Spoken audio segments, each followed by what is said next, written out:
Everyone, मेरा नाम शिखा सिन्हा है और मैं छत्रपति संभाजीनगर महाराष्ट्र की रहने वाली हूँ। मैं मेडिकवर हॉस्पिटल से बात कर रही हूँ। मैंने अपनी मदर को यहाँ पे एडमिट किया हुआ है। उनको प्रॉब्लम थी एनल स्प्रिंटर रिकंस्ट्रक्शन करवाना था उनको। एक्चुअली ये प्रॉब्लम उनको बहुत सालों से है, जब से उनकी डिलीवरी हुई है। एंड उन्होंने बहुत सारे हॉस्पिटल्स में भी मतलब चेकअप करवाया था, लेकिन उनको सारे डॉक्टर्स ने ये रिकमेंड किया था कि अगर आपको कोई तकलीफ नहीं है, कोई मेजर तकलीफ नहीं है, तो कुछ ऑपरेशन करने की ज़रूरत नहीं है या फिर स्टिचेस लगाने की ज़रूरत नहीं है। मुझे संभाजीनगर में भी काफ़ी मतलब अच्छे हॉस्पिटल्स में चेकअप किया था, लेकिन उन्होंने मना कर दिया था।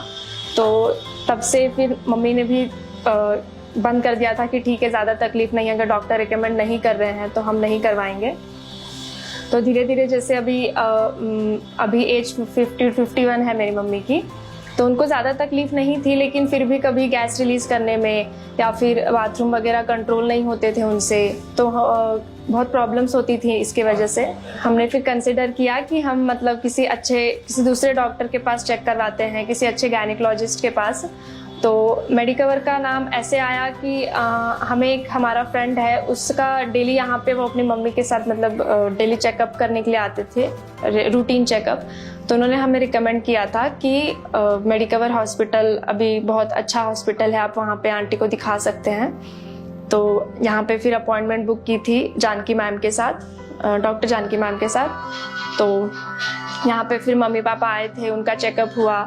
यहाँ पे एक्चुअली जानकी मैम ने बहुत अच्छे से एक्सप्लेन किया कि मम्मी को क्या तकलीफ़ है एंड कैसे प्रोसीजर होगा, जो कि बाकी सब हॉस्पिटल्स में इतना सब भी सिर्फ वर्बली बता दिया था कि ये तकलीफ़ है, हम ऐसे ऐसे प्रोसीजर करेंगे। लेकिन यहाँ पे उन्होंने पूरा कंप्यूटर के थ्रू पूरा एक्सप्लेन करके दिखाया भी था कि हाँ ऐसे प्रोसीजर होगा, आपको ये मतलब क्या तकलीफ़ है, क्या तकलीफ़ नहीं होगी, सारा चीज़ एक्सप्लेन करने के बाद फिर हमने इस तरीके से फिर मेडिकवर हॉस्पिटल चूज़ किया था ये सर्जिकल ऑपरेशन के लिए।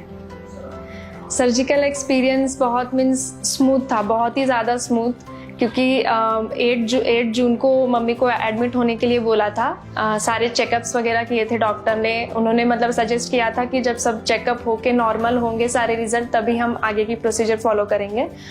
तो 8 जून को फिर एडमिट किया था एंड देन फिर सारे चेकअप्स हुए थे, इनका सारा बीपी शुगर सब चेक किया था एंड वो सारा नॉर्मल आने के बाद ही उन्हें रिकमेंड किया था कि हम नेक्स्ट डे सर्जरी करेंगे। 9 जून को सर्जरी का डेट दिया था।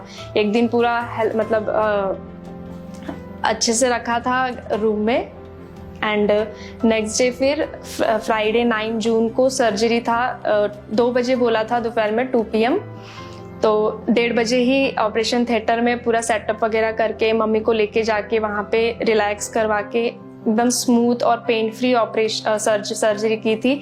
बहुत जो भी टीम्स थी, 3-4 मेंबर्स थे, डॉक्टर्स काफ़ी अच्छे थे एंड वो उन्होंने सारा अच्छे से हमें प्रोसीजर भी एक्सप्लेन किया था ऑपरेशन से पहले। मम्मी को भी सब अच्छे से चेकअप करके ही ऑपरेशन OT में लिया था एंड देन फिर बहुत ही ज़्यादा पेनलेस एंड मम्मी को भी कुछ तकलीफ नहीं थी, ना हो रही थी उस वक्त। बहुत अच्छे से ऑपरेशन हुआ था। जैसे अब ऑपरेशन के बाद मम्मी को जैसे ही ऑपरेशन थिएटर से निकाला था, तो हमने मम्मी से बात की थी, तो थोड़ी देर बाद बात करने दिया था हमको। तो जैसे मैंने मम्मी से पूछा था कि कैसा रहा, कहीं तकलीफ़ हो रही है, तो मम्मी बोली थी कि नहीं, कहीं भी तकलीफ़ नहीं है, बहुत अच्छा ऑपरेशन था। एंड इवन डॉक्टर्स ने भी हमें मतलब अच्छे से समझाया था कि कुछ भी तकलीफ़ नहीं हुई है उनको, एकदम अच्छे से ऑपरेशन हो गया है। एंड देन उनको उनके रूम में शिफ्ट किया गया था। उसके बाद उनके डेली मेडिकेशंस, फिजियोथेरेपी, डाइट में स्टार्टिंग डेज सॉफ्ट खाना खाने के लिए बोला था, लिक्विड खाना खाने के लिए बोला था एंड देन फिर सॉफ्ट एंड देन फिर हमारा रेगुलर डाइट। तो बहुत अच्छे से समझाया था डॉक्टर्स ने।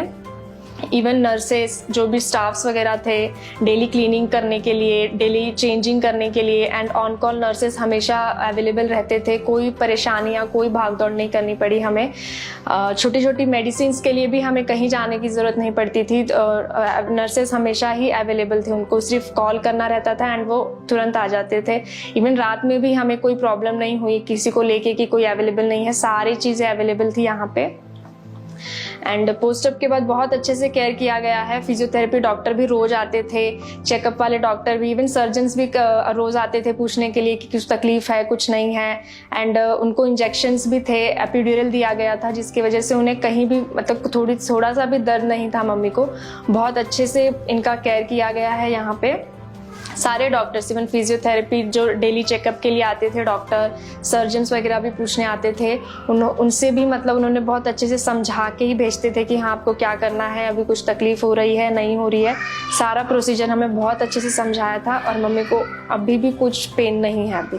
तब जैसे स्टार्टिंग से ही हम लोग मतलब फर्स्ट डे से हम जानकी मैम से मिल रहे हैं। She is very best gynaecologist. I recommend कि औरंगाबाद में अगर किसी भी लेडी को ऐसे प्रॉब्लम है या इवन किसी भी कोई भी अलग प्रॉब्लम है तो वो डॉक्टर जानकी मैम के पास आ सकते हैं। एंड वो उनसे कैसे भी मतलब वो सबसे अच्छी मैम है, क्योंकि यहाँ पे हम सबसे पहले उन्हीं के पास आए थे और उन्होंने सारा प्रोसीजर बहुत अच्छे से और क्लियरली समझाया था।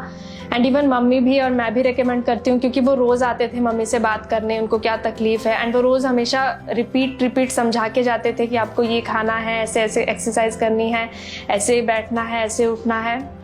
सब चीज़ उन्होंने बहुत अच्छे से बताई है।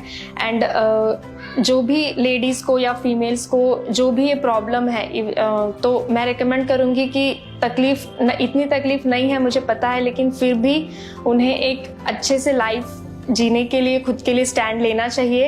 एंड रिकमेंड करूँगी कि वो जानकी मैम को अपना तकलीफ़ जो भी है बता सकते हैं। एंड यहाँ पे आने के बाद जो भी आपका ओवरऑल एक्सपीरियंस होगा वो मैम के साथ बहुत अच्छा होगा। एंड आई सजेस्ट कि जो भी फीमेल्स ये प्रॉब्लम फेस कर रही हैं, उन्हें जल्द से जल्द अपना मतलब ध्यान देना चाहिए अपने खुद पे एंड डॉक्टर को दिखाना चाहिए। एंड अगर वो संभाजी नगर से हैं तो प्लीज़ आई रिकमेंड कि वो मेडिकवर हॉस्पिटल में डॉक्टर जानकी मैम को उनके पास आ सकते हैं एंड उनसे हेल्प ले सकते हैं। वो आपको बहुत अच्छा ट्रीटमेंट दे सकती हैं।